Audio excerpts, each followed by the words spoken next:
Have you ever stopped to think that being intelligent can be both a blessing and a curse? That maybe you're carrying a burden you never asked for? It's like holding a flashlight in the darkness.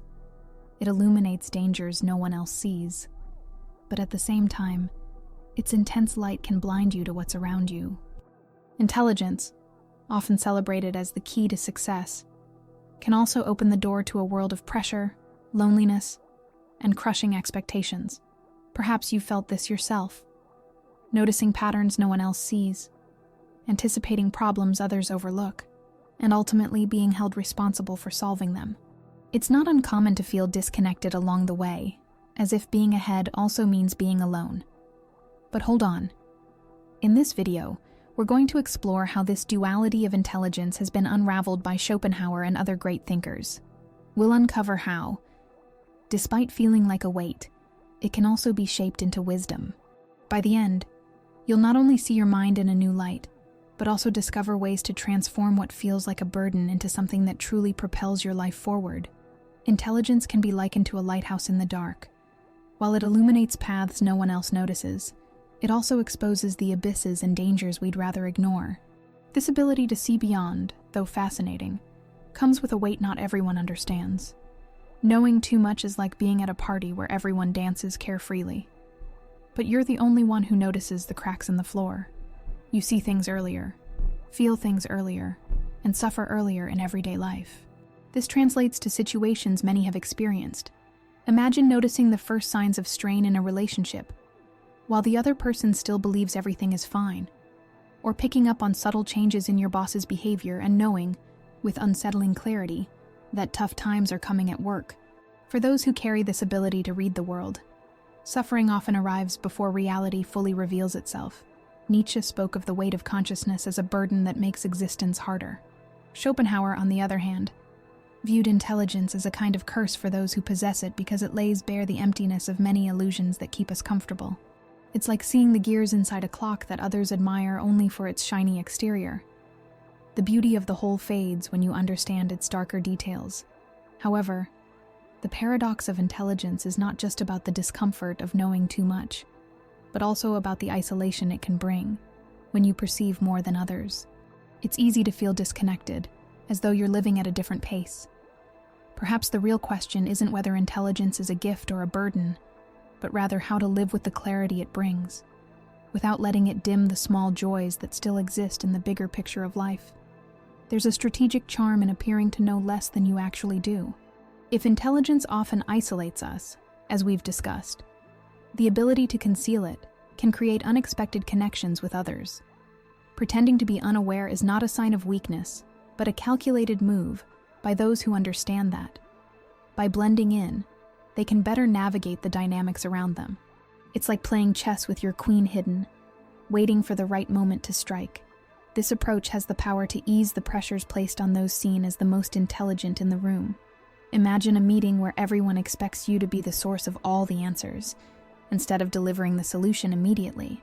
You take a more neutral stance, allowing others to present their ideas. Suddenly, the atmosphere changes. People feel more comfortable collaborating, and your eventual contribution carries even more weight for coming at the exact right moment. Sun Tzu's philosophy, expressed in The Art of War, encapsulates this strategy: appear weak when you are strong. Being underestimated is not a sign of weakness, but an opportunity to observe and act without encountering resistance. It's like being in an orchestra, where you let others lead the melody, while holding onto the final chord that will give meaning to the entire composition. More than that, pretending ignorance creates space for others.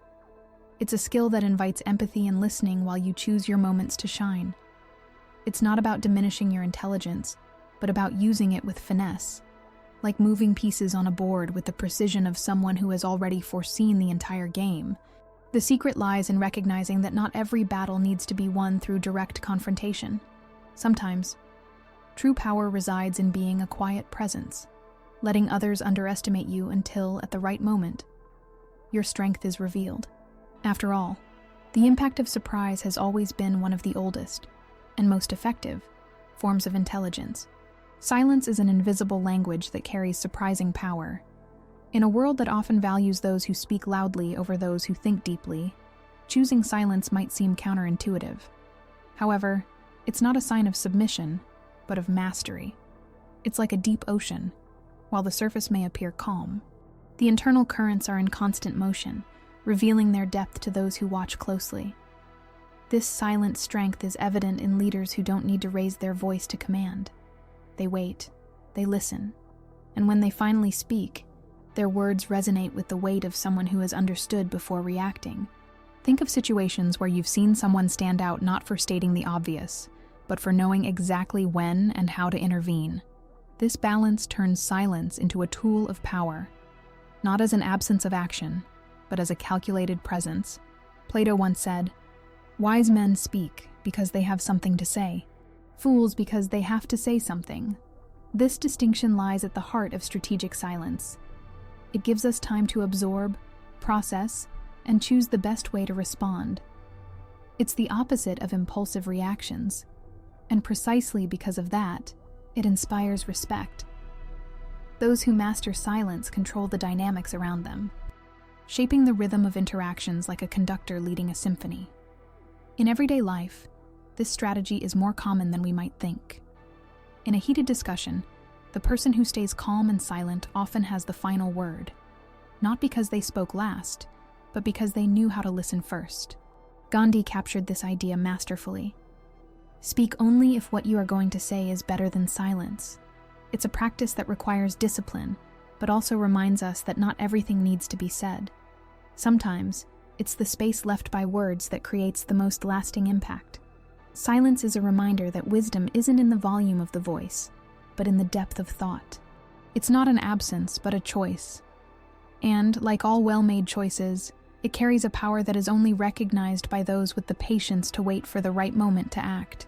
True strength doesn't need applause. Humility, at its core, is an act of balance. It reflects the understanding that achievements are important, but never stand alone. It's like a towering tree that, despite its height, bends slightly so others can take shelter in its shade. Humility isn't submission or weakness. It's a wisdom that shows strength and confidence, without the need to proclaim them. In today's society, where showiness is often mistaken for success, humility stands out as a rare and powerful virtue. On social media, for example, it's common to see people flaunting their achievements in exaggerated ways, seeking external validation. But paradoxically, those who acknowledge the collective effort behind their victories end up earning the most genuine respect. A striking example is athletes who, after winning championships, don't position themselves as solitary heroes, but thank their team, coaches, and even the fans who supported them. This simple gesture conveys a greatness that goes beyond the result achieved. There's an African proverb that says, "If you want to go fast, go alone. If you want to go far, go together." This idea encapsulates the essence of humility. It reminds us that no one reaches the top alone.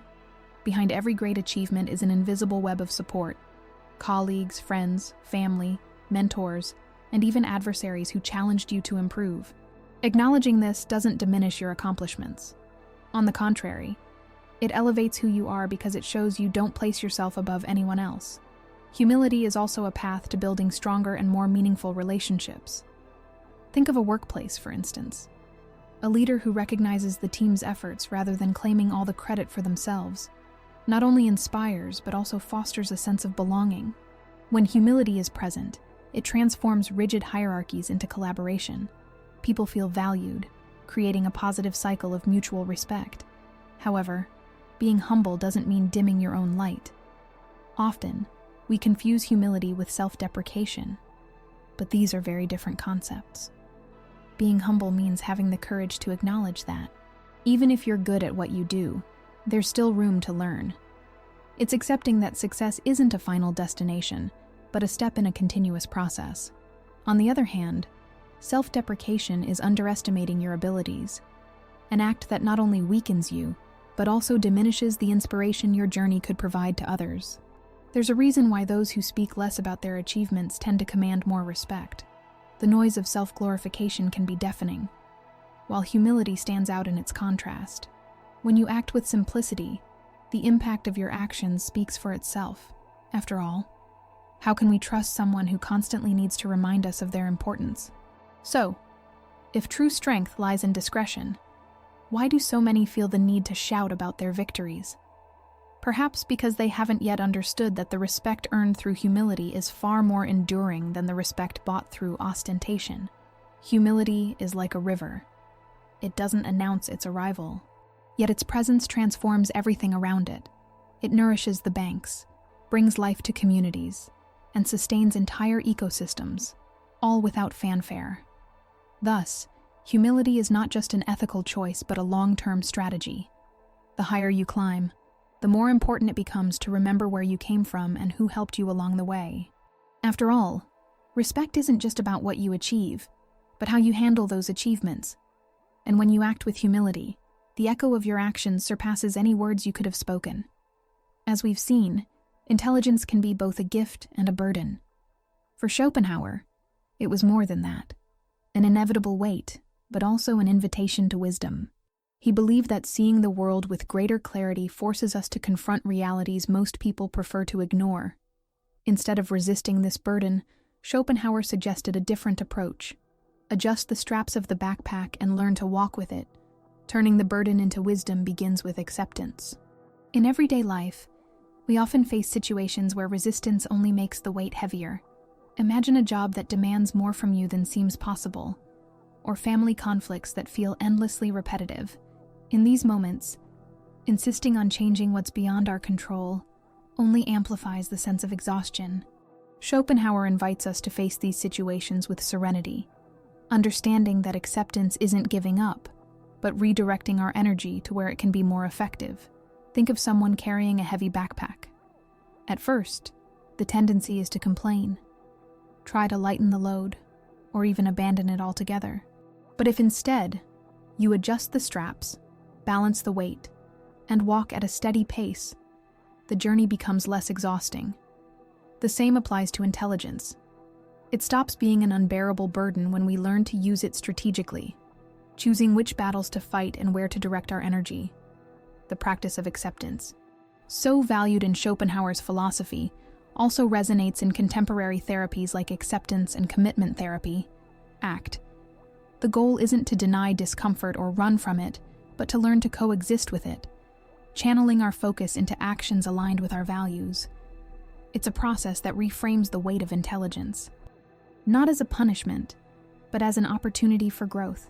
When we understand that not everything can be controlled, we create space for true wisdom. Knowing too much doesn't mean carrying the world on your shoulders, but rather discerning which parts you can influence and which simply need to be observed. It's the difference between fighting against a river's current and learning to navigate it. In the end, wisdom isn't about knowing everything, but about knowing what to do with what you know.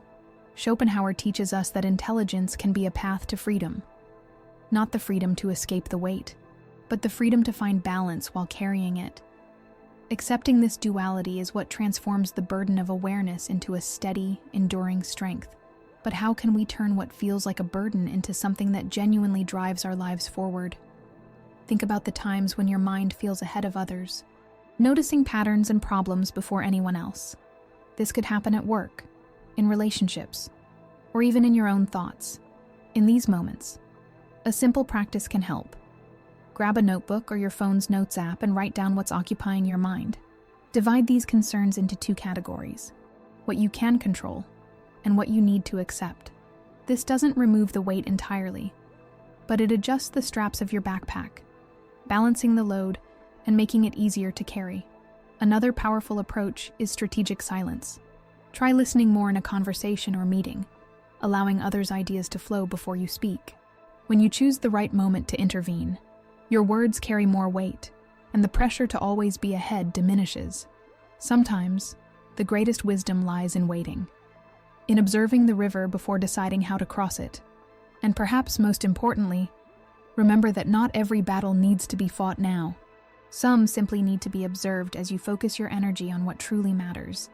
Knowing too much doesn't mean you have to carry everything alone. It's about learning to navigate between what you can change and what you should let take its course. Intelligence, with all its nuances, is more than just a reflection of our ability to think.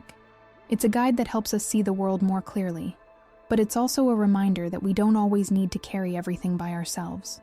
Throughout this video, we've explored how intelligence can be a force for creation and understanding, and how tools like silence, humility, and acceptance can transform knowledge into something lighter and more meaningful. Perhaps the greatest lesson is this: intelligence isn't about how much you know, but about what you choose to do with what you know. It's not about dimming the light you carry, but learning to direct it, shining it on moments and places that truly matter. After all, the greatest achievements don't happen in isolation. They gain meaning when they create connections, stories, and impacts that extend beyond ourselves. And here's something you might need to hear. If you've come this far, it's because there's something special about you. Not just in seeking answers or trying to understand what makes you unique, but in having the courage to look inward and reflect on it. This ability, which can sometimes feel like a weight, is also what allows you to see paths others can't. So, don't rush. Allow yourself to pause, adjust your pace, and trust that not everything needs to be solved at once. Before we go, here's an invitation. Share what this video made you think about, or pass it on to someone who might benefit from this reflection. Just as a lantern shines brighter when shared, our ideas grow stronger when spread. Your light matters, and the world can benefit from it. Until we meet again, may you find lightness in what you carry and purpose in all you illuminate.